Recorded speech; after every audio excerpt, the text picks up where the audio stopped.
You're now flying 21st century aircraft, which is a flying computer, really. There are times when you go out there and we do some fantastic sorties, and the exhilaration and the adrenaline is there.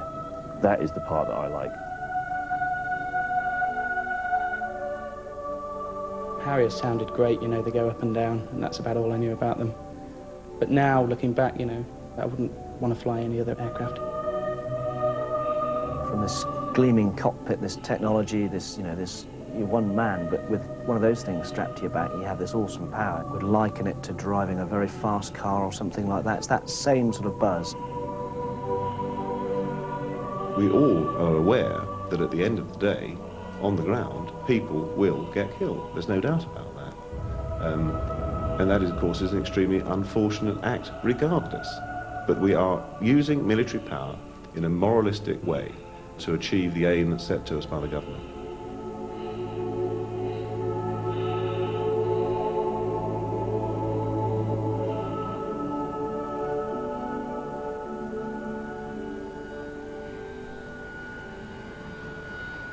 The Harrier GR7 is the most sophisticated warplane in the Royal Air Force.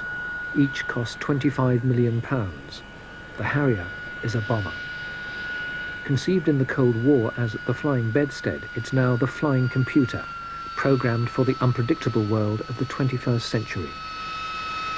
I think the Cold War was so clear-cut. Western society about to be steamrolled by Eastern communism. I don't find any difficulty coming to terms with what we've got at the moment, because it's actually an awful lot more interesting. We don't know where we're going, we don't know who we're fighting, we don't know what we're fighting with or who with. So you have to be much more flexible in your approach to military operations. There are 4 Harrier squadrons, collectively known as the Harrier Force. RAF Wittering is home to No. 1 Fighter Squadron, the oldest military flying unit in the world. When I was about 6 or 7, my father gave me some books he had during the Second World War, one of which was on the RAF. People in rather daring-do flying suits going off about their war. My image as a boy was of airfix kits and Spitfires and Hurricanes duelling it out with the Luftwaffe over southeast England. It was of an aviating force with a degree of spirit. I think the spirit that we have today is just the same spirit transformed forward 50 or 60 years.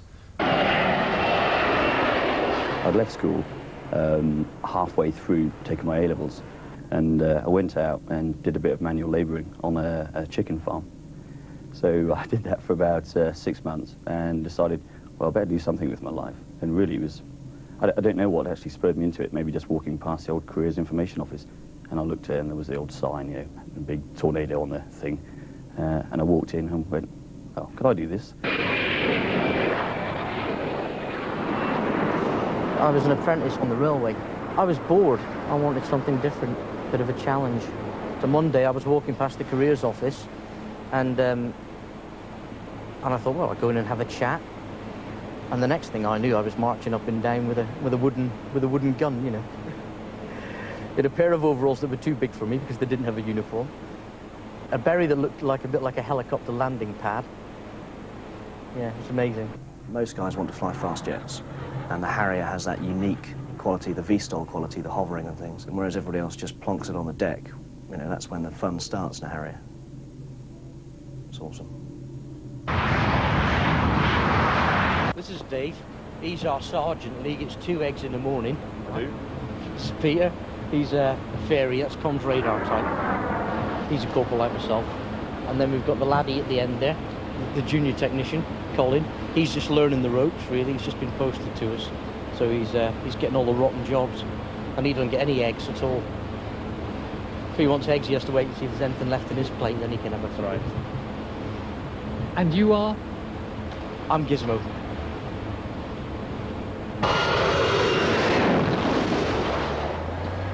Weapons then, number 1 and number 3, we've got CVUs, 0.68 SAFU setting, 184, multiple 1, interkilometre is 100 feet, which is equates to about a 120 millisecond. The kit should sort that out for you. Okay, these figures allow you to do... For the pilots, life is a ceaseless round of exercises. In scenarios of baffling complexity, the squadron has to prove to NATO that it's fit for combat. Tell us what's going on. I haven't got a clue. Absolutely no idea whatsoever. In fact, I came down here for the fishing, and if you don't believe me, you can check out the fishing rods in the tents. We're here basically, I think it's to simulate what's going on in Bosnia at the moment, the country breaking up in civil war, and we're here as like a NATO force to try and sort things out in our own way. In the Harrier force, the pilot is the most critical asset. It takes 3 years and costs £2 million to train him. But the pilot is nothing without his ground crew. 10 support each aircraft.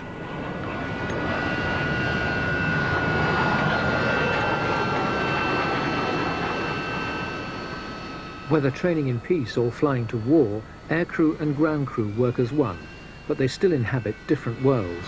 A lot of the pilots I've seen come up through the ranks, some of them are really, really nice, some of them are a bit, you know, a little, yeah, just a little toppy note.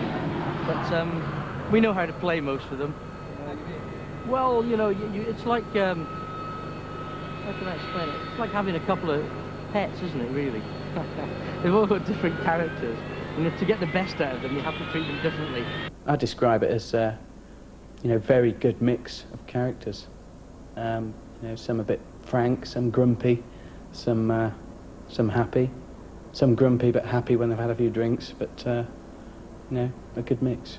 But I'll be waiting till he goes, and there'll be a fairly rapid start, all right?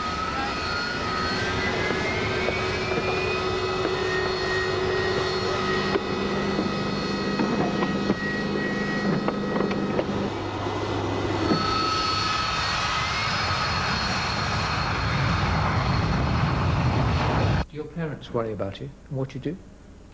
No, they don't. No, they have a lot of faith, and to be honest, you know, they're probably not aware of the dangers as such that there are in the job that I'm in. But I wouldn't say that they worry as such. My mum worries about anything.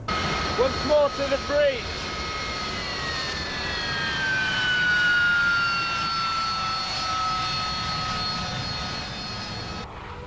On this mission, the valleys of Wales and the moors of Northumberland become Bosnia for the day.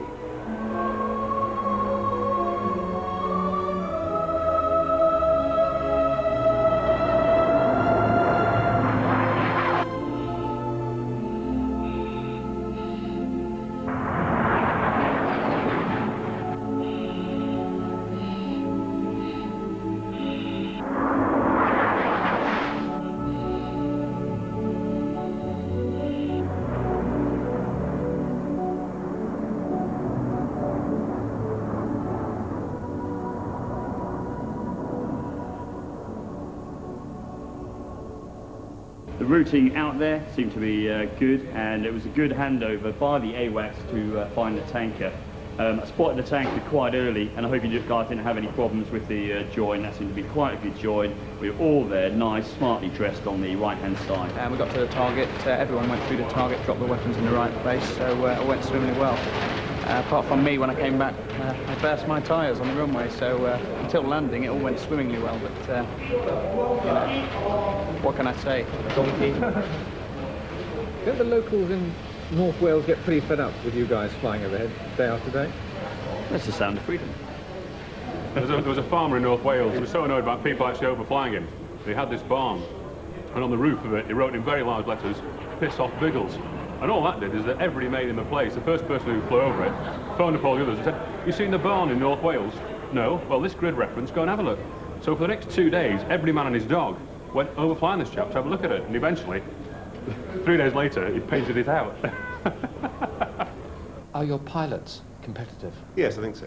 Yes, and I would wish them to be so too. They've got to be sufficiently self-reliant to survive when they are fairly well isolated at night, at low level, and they're en route to a potential target where people are going to shoot at them. You've got to encourage in them an idea that they are the best there is around. When they're flying, they're in a fairly lonely position. There's no one there to reassure them. They've got to stand by their own self-confidence. And if perhaps we overinflate that self-confidence to achieve that, then I would stand by the accusation that perhaps we make them feel they're bigger and better than they really are. How do I feel about the aircrew?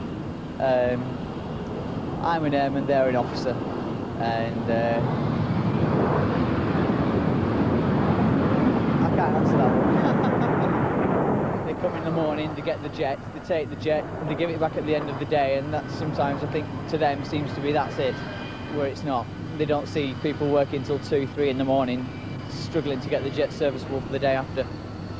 So yes, there's definitely us and them. Although Harriers are bombers, they have to defend themselves when attacked by enemy aircraft and have Sidewinder missiles to do so. 4 simulate a dogfight, 2 against 2. Not at the moment, he's heading about northwest. Ricky dead, plug out south. Closer on south. He's in a turn, can't tell whether it's left or right.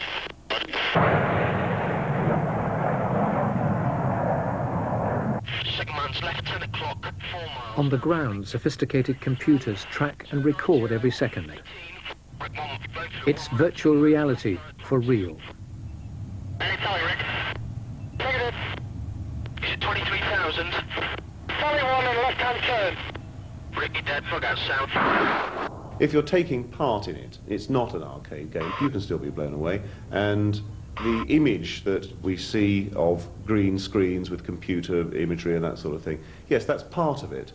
But at the end of the day, there is still a pilot in there, or aircrew in those aircraft, taking weaponry to war. The range at which that weapon is released, to an extent can desensitize the individual to the ultimate damage he causes. But I would actually say that's a fairly narrow and shallow thinking individual that thinks that just because he launched it 25 miles away, it didn't really hurt anybody. Missile away. Contractors on the other man. Good kill, target's dead. That technology looks like an arcade game because we use computers to achieve the weapon accuracy to minimize the casualties, the collateral damage. So yes, it looks like an arcade game, but and it's not just a case of hitting the fire button and scoring a few points. You should have been turning left now. Back at base, the pilots relive every maneuver on screen. Some would not have returned. West by 1. They're going to left on flight. Missile away. Good shot, kill. Nice shot. Good parameters. Right. And also from that, it was nice the way you then bugged out and then came back on to battle to take out the threat from me. So, good manoeuvre. If someone's 3 miles in 6 o'clock with an all-aspect missile, there's only one thing you can do, that's keep running. Keep running. Now, if it's an F-16, it'll just run you down. And in which case, from a Harrier's point of view, you've got to be as low as you possibly can, or you've got to be screaming for every escort fighter in Christendom to come and shoot the bloke off your tail. Right. But you cannot turn back in 3 miles in front of somebody who's got an all-aspect missile, because you are about to become, as you will see in a second, a coffin, because you're half the envelope for a beam shot. Okay, the boss has now got a shot off at Steve Underwood. Okay, and that is another good kill. Steve Underwood is now dead. Good learning point, that one. On your nose, raise 2 heading south. And which are you? Heading east. I'm heading east and I'm dead. Gotcha. A proper fighter is not going to hang around for more than about 30, 40 seconds to try and kill you, Ishman. In that occasion, you're just going to throw everything out the back of the aeroplane, pull on the stick until the wings fall off almost, and get in the opposite direction of that aircraft. You can only do your best. And if you get killed, well, that's it, numbers up.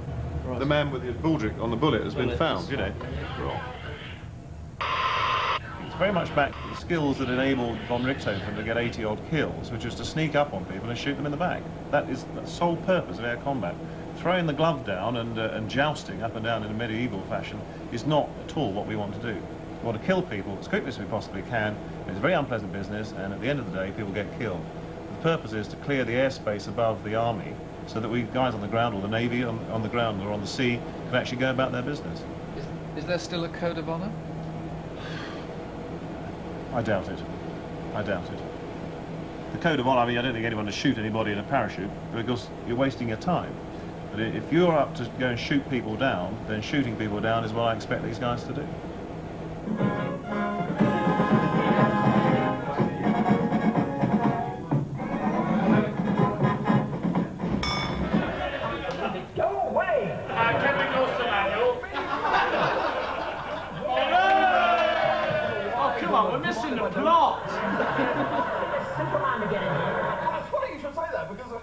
I did have some help from a rather spiffing bloke. He's taken a break from some crucial top-level shagging. It's me! Right, question 2.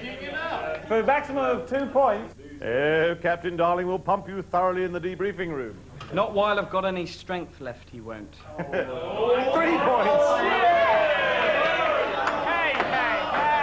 Oh, stop bickering. Half a point off. Right. What did Baldrick say to the question, tally-ho, yippity-dat, and zing-zam, spill it? No. Oh.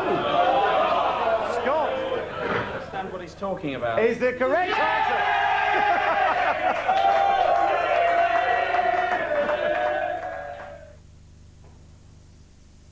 The whole of one squadron has come to Decimomanu on the island of Sardinia. Here, as NATO proudly announces, aviators of the free world train to maintain the peace. It's the squadron's last deployment before the real thing in Bosnia.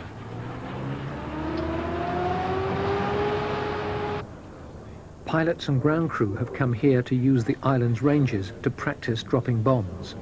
Competition briefing now. Well, the moment we've all been waiting for, the weapons competition. The scoring then, for every foot of bomb you get, you will get 1 point. So a DH, no direct hit, is 0. 500-foot bomb is 500 points. If anybody is found to be cheating, then I'll make the decision. My decision is final. And finally, happy bombing, guys. Who's the favourite? Myself. And who's judging? No, I'm judging. It's a good job you're not big-headed. I'm quite an aggressive guy. If I see something, I normally try and go for it. I feel that I'm quite a professional guy. I set my standards quite high, and one of my failings is probably trying to make other people, achieve them. I expect other people to achieve them. Who are you putting your money on? Warren Ward. Warren Ward. Why Warren? Because he's not a bad kisser. He's not a bad kisser. He's one of the better bombers. Do they take it seriously? Definitely. But you'd think so, the way they come to get the jets, anyway. How do you mean? Well, they're all, they're all sort of gunned up and ready to go, sort of thing, Silk scarves on.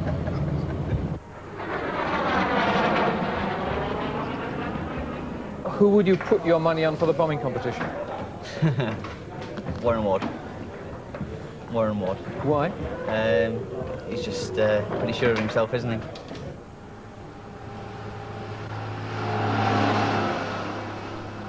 Do they have nicknames? Well, we have nicknames for them. How do you rate your chances? I don't know. You never can tell. Anything can go wrong, really. Who's your money on? Well, Warren organised it, so I think Warren will win. Lots of people join the Air Force and never ever get to work on an airplane. And I know guys that actually enjoy that kind of life. Well, I'm sorry, but if I wasn't working on airplanes in this sort of situation, I wouldn't be in the Air Force now. I would have left long ago. Money isn't everything. How are you doing, son? Cameras! Yes. We got cameras. We're going 3:30 hour.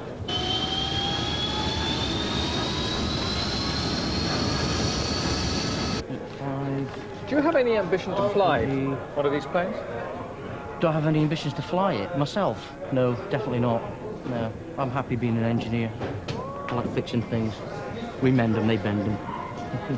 I'm just checking all the switches. The power's on, and it's in a line. So it's ready, basically, the cockpit now is ready for the pilot to jump in and go. It's got a full fuel load. Right, here's the all-inclusive flight line servicing kit. Just about everything that we need for any minor work on the aircraft. But, truth be known, screwdriver and a torch. Looking for any visible signs of any impact damage. Birds are the favourite one. Anything bent, missing.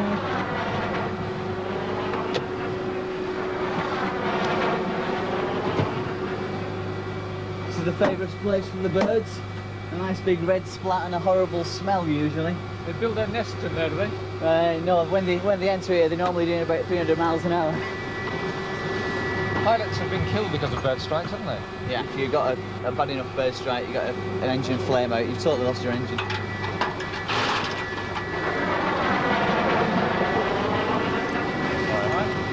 there we go. Not too bad, sir.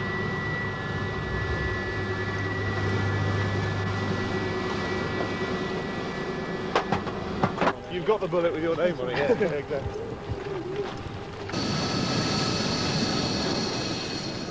I'm just going to have to go and strap this chap in, make sure he does it right. Also, if he does get a bird strike, he won't be banging out, will he?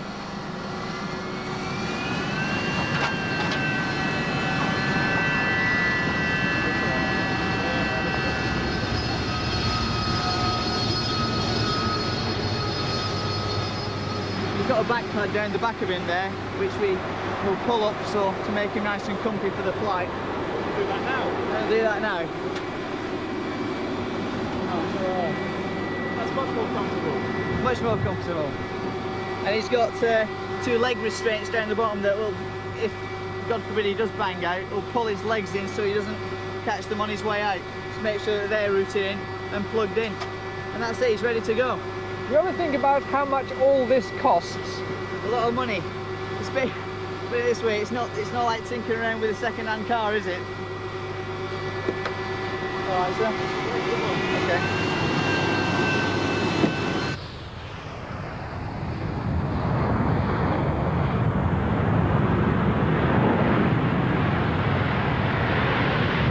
They're coming on their way. Okay, thank you very much. Thank you, ciao. With dummy weapons, the pilots test their skill at precision bombing. Slow down, you bastard.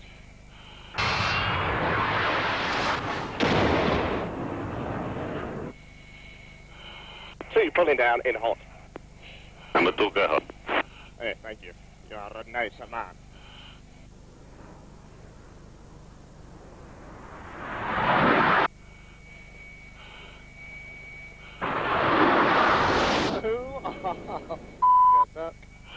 Oh my Lord, mother.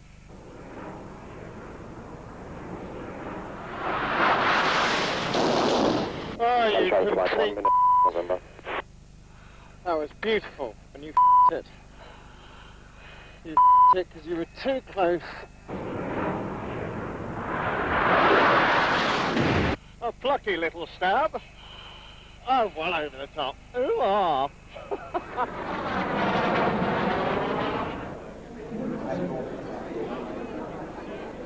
The competitors are kept in suspense. They have to wait for the results until they return to RAF Wittering and Squadron dining-in night.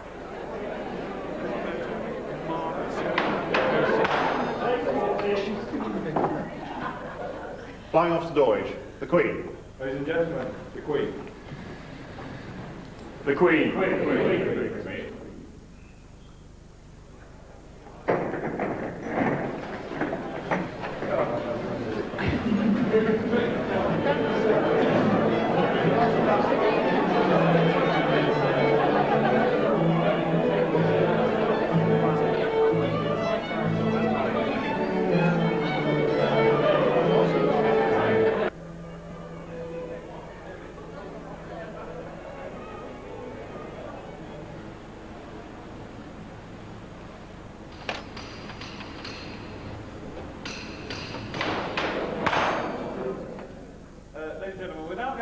The results of the bombing competition that took place at Dishman during our detachment in October. So Warren and myself are going to disappear off to the far end, and I think it's going to resemble something to do with the Oscar nominations and awards.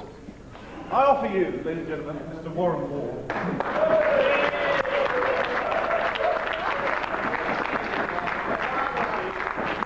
There's a lot of the avionics are based back here.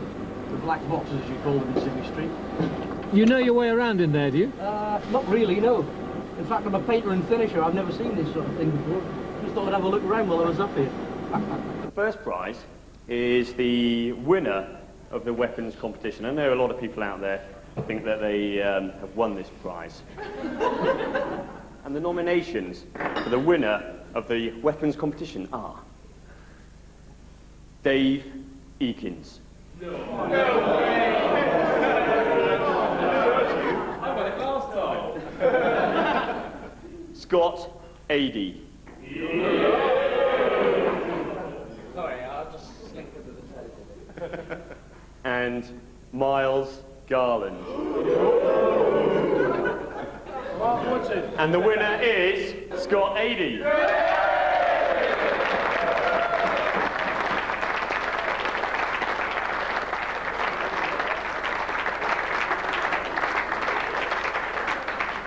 If by a man's bombs he be known, congratulations, boss. Well done. Thank you very much.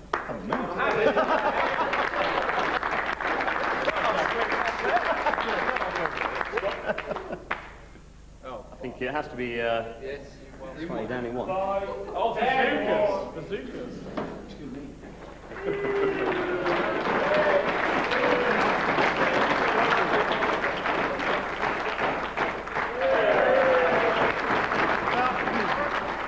I think everybody's got a bit of competitiveness in them, but I wouldn't say that I'm out to outdo everybody else. I'm just out to enjoy the flying, I think.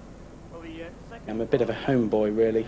Away for more than 2 weeks, you know, I miss home, and I like England. You know, I'll live there for the rest of my life.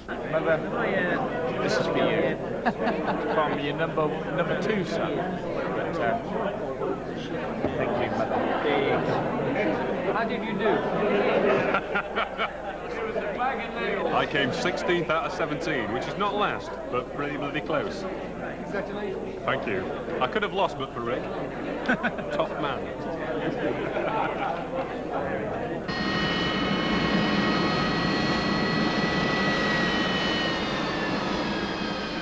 I would like to go off and do the job for real. It comes to a stage that, you know, a lot of people, that they never ever go and do the job for real. I'm probably, you know, be in that boat myself. There's only so much training you can do, and in the end, you want to put it to good use. You want to drop a real bomb? Yes, I do. On a real target? Yes. Any qualms about that? No. I want to release a weapon that I have been training for the last 10 years to do, and do it in aggression. I want to see the bomb hit the target. I want to prove to myself that I can actually do it.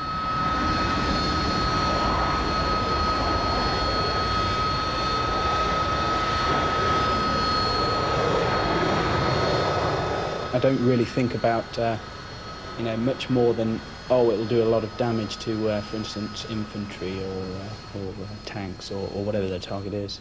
I don't really think much beyond that. Is that because you prefer not to? Probably.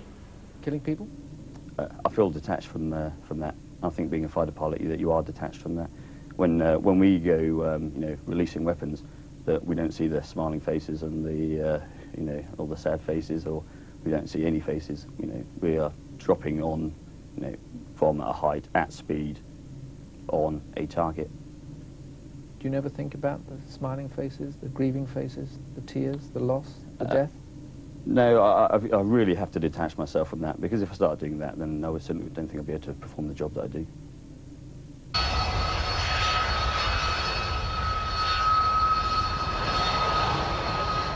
The hour is fast approaching when the squadron may have to drop bombs for real.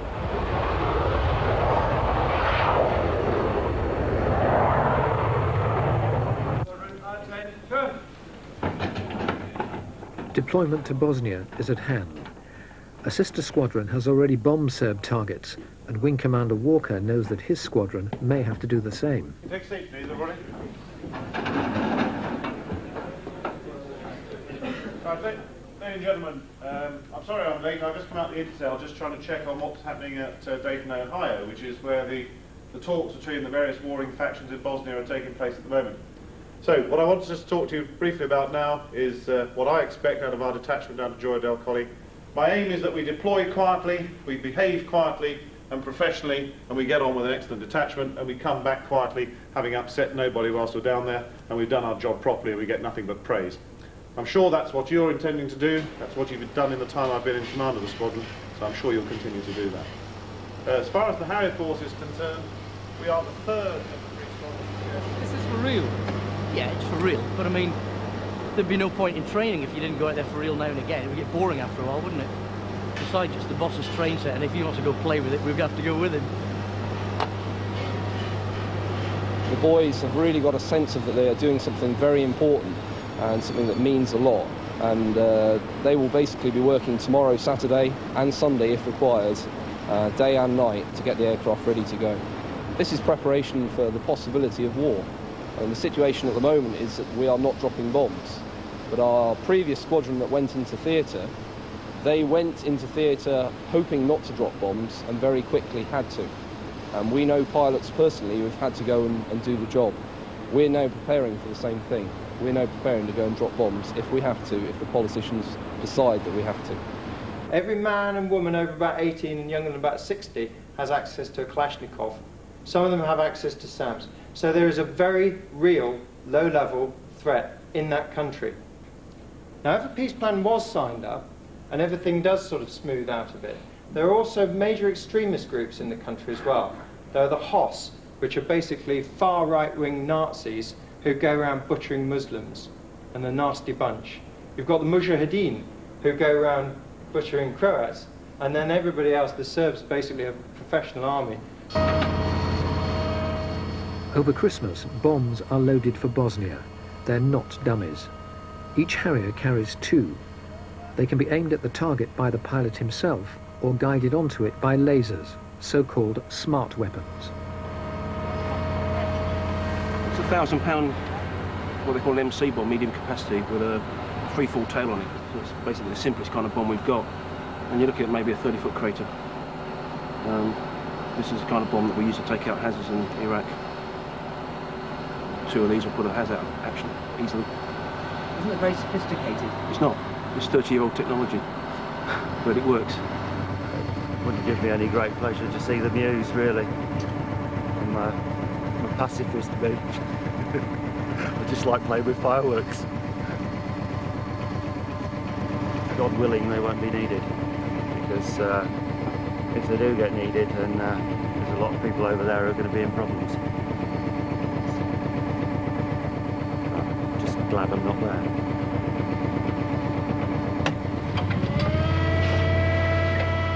I'm happy that the targets we take out have got guilty parties around them rather than innocents. And if somebody is engaged in the shelling of a market square full of women and children, I'm afraid I'm not going to lose too much sleep about throwing a £1,000-pounder at him.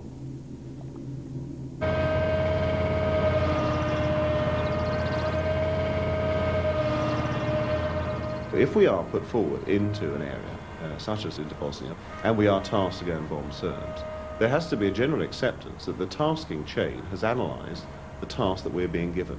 If you were given a target, for example, over Bosnia, that you thought would involve unacceptable civilian casualties, would you say, I'm not doing that?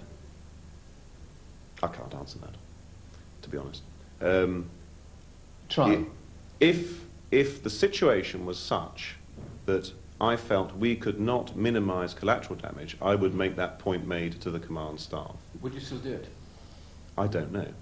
I'm almost certain that I would.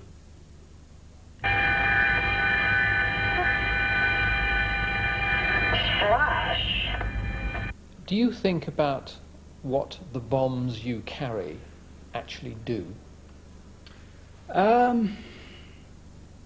Only in the weaponry sense, you know, what we're taught that they actually do to a target. As far as what they do to people, you know, you basically use a bit of imagination.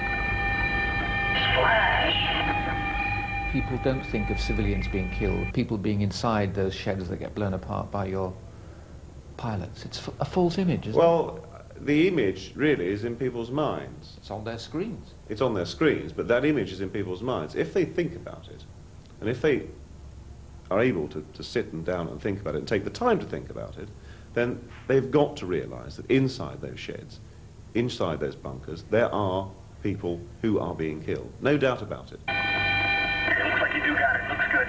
It's good, it's good. I can reconcile the dropping of the bombs, why we do it.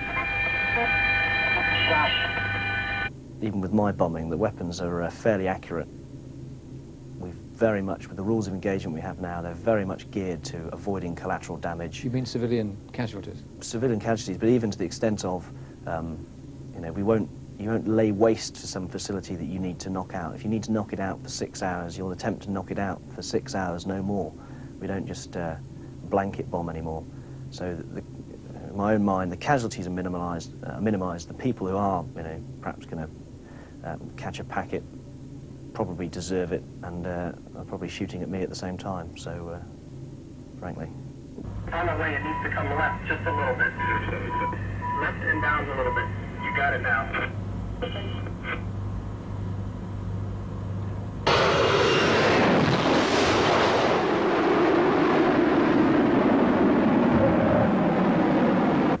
Just to give you some idea of what the weather's like at the moment, on the precipitation side of things, 22 inches of rain a month is bloody wet. So not only is it going to be grey and wet where we're working, it's going to be grey and wet where we're supposed to be flying, which means we're going to be doing cock haul.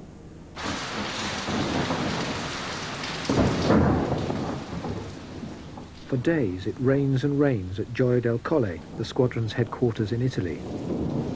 Cloud obscures potential targets, and bombs can only be released when they're clearly identified. The squadron is grounded. In order for us to do our job, we need to be able to see the ground. If you're flying up, then you can't see the ground, you can't do your job. So at the moment, here we've got a classic situation where, the bad weather in the Mediterranean at this time of year is up around Bosnia. It's always been the case. So 75% of the days we're going to get bad weather, in which case we're not going to fly, we're going to sit around on the ground.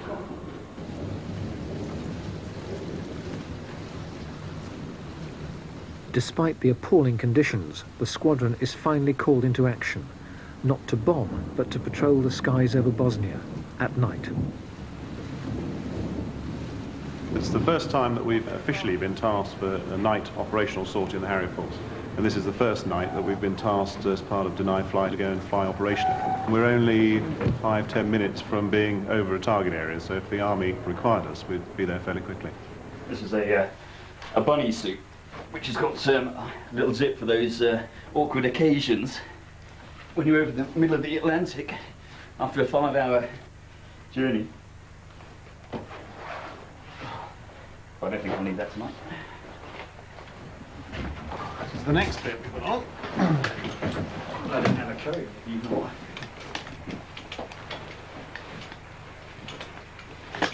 These are night vision goggles, and I'm just checking to make sure that they're working, because I need to check it now rather than discover it in the air, sort of thing, or discover it when I put them on in the cockpit. They're the image intensifiers that allow us to see in the dark. The days when the soldier is safe in the dark, I tell you this, GR7 Night Predator is here. And Her Majesty's finest squadron. Number 1, rah, rah, rah! Each pilot is issued with a survival kit, a personal weapon and 1,500 Deutschmarks in cash. There's no guarantee they'll return. They could be shot down over enemy territory. A few months earlier, a French Mirage was hit by a missile. The pilots were captured. The squadron knows it could happen to them.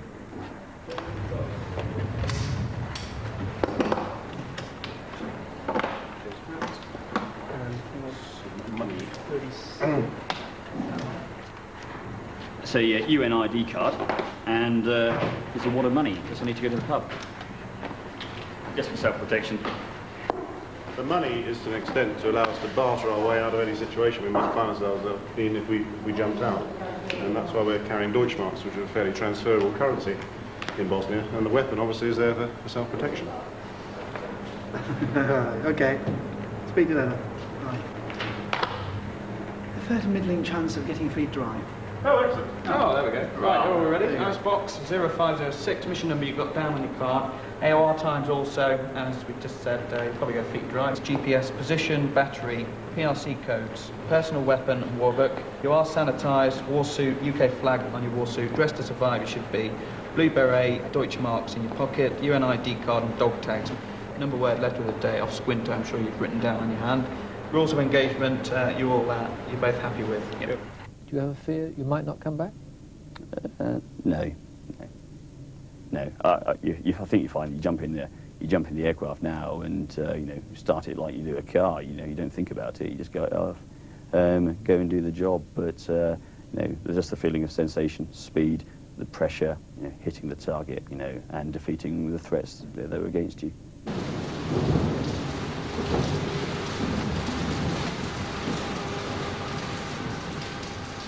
It's weird. I don't like standing on a ladder. I don't like heights. However, I'm quite happy at 35,000 feet in a Harrier.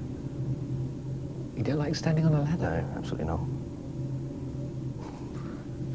Why? Just don't like heights. If you don't like heights, how come you're flying Harriers? It's very different. You ask anybody who doesn't like heights, and you'll find most of them don't. It's totally different being in an aeroplane. Very safe place to be. You've got much further to fall. But you're not going to fall. Could do. Pilots have. Planes have crashed. Absolutely, yeah. But we've got this nice option to leave if it's all going horribly wrong. Eject. Mm.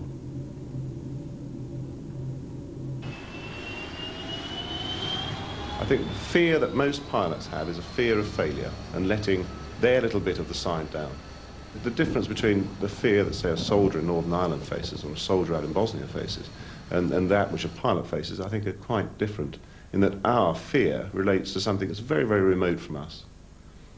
Very remote. We're not going to be confronted by the man who's going to point a gun in our face and then pull the trigger.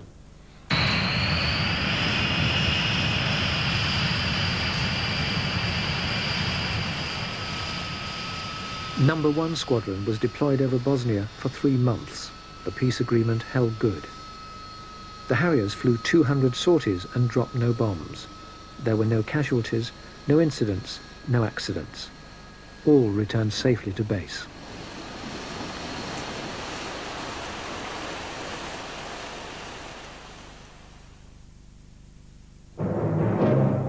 Broadcasting across the county, this is BBC Radio Cambridgeshire. The 3 o'clock news, this is Paul Seagrove. A Harrier jet has crashed close to RAF Wittering in Cambridgeshire. The aircraft was coming into land when the accident happened. Moira Goddard reports. The crash occurred shortly before 2 o'clock this afternoon. The Harrier GL7 was returning to RAF Wittering when it came down on land near the base. The Ministry of Defence said the cause of the crash wasn't known, but a full investigation will be held. What goes through your mind when you first hear that piece of news? In my view, the focus purely on whether or not the pilot's alive. There is the impact of a loss of a life on a squadron is tremendous. You know, we are such a cohesive, close unit that to lose one of one's squadron pilots not only is a tragedy for the squadron, but I mean all the implications in terms of that person's loss to his family and his friends and everybody else. And of course, everyone else, all the pilots on the squadron, are in exactly the same circumstance. So there's a great feeling of kinship. My biggest concern is solely at that stage for making sure that the pilot's okay. And very luckily, in this case, he was. I was the last guy in a stream of 4. Normal checks, one of those checks involves bringing the engine up to full power to check the systems. And as the engine achieved full power, it just went bang. It's a big shock, obviously. You've just spent 5.5 hours in a perfectly serviceable aeroplane. A large bang, and then the thrust goes, which is an awful feeling. You just start then, slowly coming down. And my ears burnt, my stomach went up into my mouth, and I thought, Christ, here we go. And I thought, I really do not want to do this. This is going to hurt. And also at that stage you're thinking, what have I done wrong? But I'm going to have to. Put my head back, close my eyes, and pulled the handle. It's like somebody's driven into the back of you. You do 0 to 60 in about half a second, basically. And it's just an incredible thump. And you're just sort of outside in the cold. I opened my eyes almost immediately. I was already way away from the aeroplane, and I only saw it for a split second. That's quite surreal to see your aeroplane going away. I was tumbling forwards at the time, but I clattered into these trees with no sort of pain from arrival at all. Just finished up sitting 20 feet up a pine tree.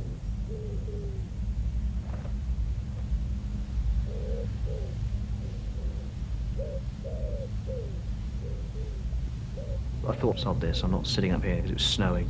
got down the tree and just walked back across the field.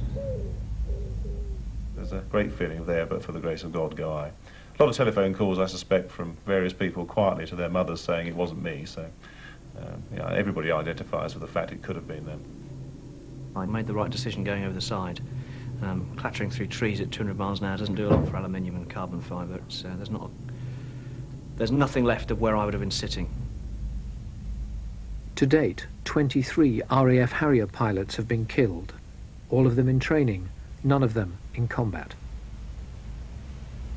There's no doubt about the fact that we have lost pilots in the RAF through peacetime accidents. We could, of course, make peacetime flying as safe as anything. Effectively, we could leave the airplanes on the ground and do nothing with them. A balance has got to be struck between providing the country with a robust military capability, which involves taking an element of risk. Now, we could make it risk-free. I don't think at the end of the day, though, the Air Force and the country would have an Air Force that was worth anything.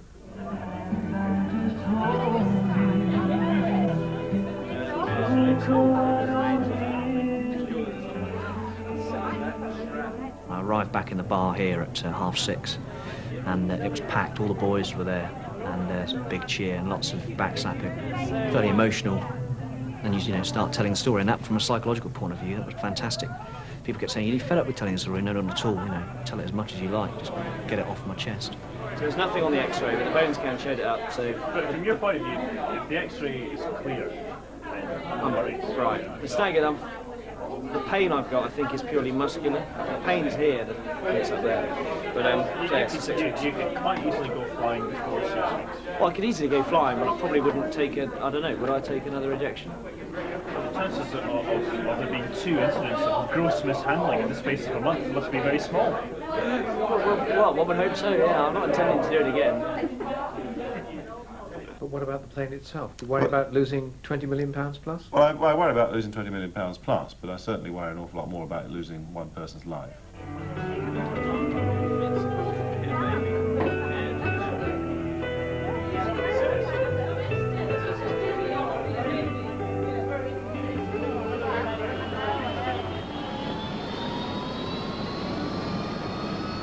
I haven't lost confidence in myself. I haven't lost confidence in the aeroplane either, because these things happen from time to time, and you retain that option to pull the handle, which I would obviously do again. It's a bloody marvellous contraption. Not the most relaxing mode of transport ever, but certainly saved my life.